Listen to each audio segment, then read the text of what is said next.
İyi bunu paylaşıyor. Ondan sonra yaklaşımlar çocuklarla beraber söyledik. Çocuklarla geçtiklerinde şişimiz yerine Hadi.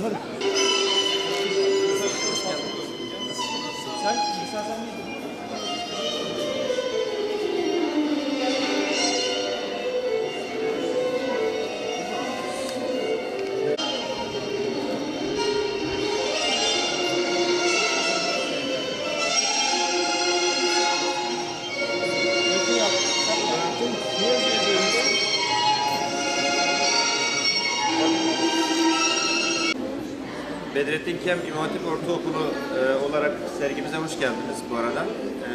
Bu gördüğünüz eserler görsel sanatlar öğretmenimiz Meysa Büşra Şanda Şahin hocamızın nezaretinde öğrencilerimizin çalışmalarından oluşmakta.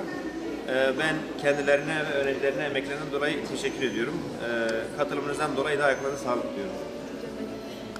Genel olarak yaptığımız çalışmalar öğrencilerin sanat nedir, sanat ne demek, hani sanat resim denilince nasıl olmalı gibi kavramları öğretmek açısından yapılmış çalışmalar. Ayrıca için öğrencilere hem çalışmaları, geleneksel sanat çalışmaları yapmayı da tercih ediyoruz. Bir daha alalım. Sesiniz pek buradan iyi alır. Bedrettin Kem İmam Hatip Ortaokulu olarak sergimize hoş geldiniz bu arada. Bu gördüğünüz eserler görsel sanatlar öğretmenimiz Meysa Büşra Şanda Şahin hocamızın nezaretinde öğrencilerimizin çalışmalarından oluşmakta. Ben kendilerine ve öğrencilerine emeklerinden dolayı teşekkür ediyorum. Katılımınızdan dolayı da ayaklarına sağlık diliyorum.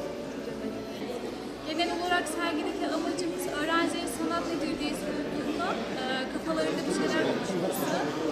Bunu amaçladık. Bu amaçla daha çok resim çalışmaları yaptık. Ayrıca da İmam Hatip Ortaokulu olduğumuz için geleneksel el sanatları çalışmaları, işte hat, çini gibi çalışmalar tercih ettik.